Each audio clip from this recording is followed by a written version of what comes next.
Welcome back to your local Delta News at 10. I'm Ann Martin. In the early part of the 19th century, it was a common sight to see the Iceman coming down the street delivering big blocks of ice made at the local ice house.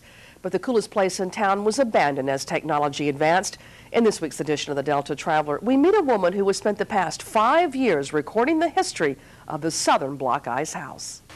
Ellie Morris loves old ice houses. Her family owned an old ice plant in Jackson.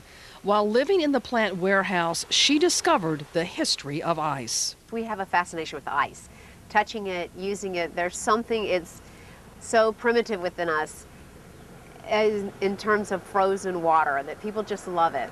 It was after her stay at the ice plant she decided to write a book about the block ice era. History was dying and that there was very little recorded about it, and I thought, I've got to just do something with all this information that I'm privy to.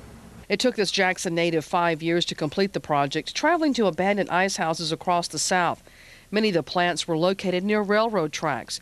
She found this old plant in Anguilla. Greenville had a block ice house as early as 1888.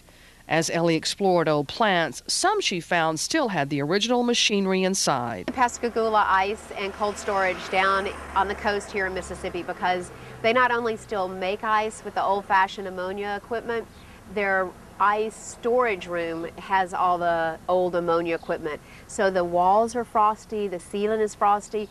Since Ellie grew up around an ice house, she had tasted and felt block ice.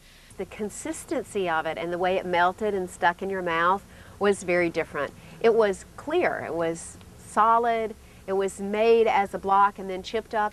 While the old block ice houses are hard to find nowadays, Ellie says it's important to remember how the industry changed our country for refrigeration, air conditioning, and transporting fruits and vegetables across the country. It was an industry that changed the way we live. Now, Ellie will be signing copies of her book, Cooling the South, Thursday afternoon beginning at 4 at McCormick Book Inn in Greenville.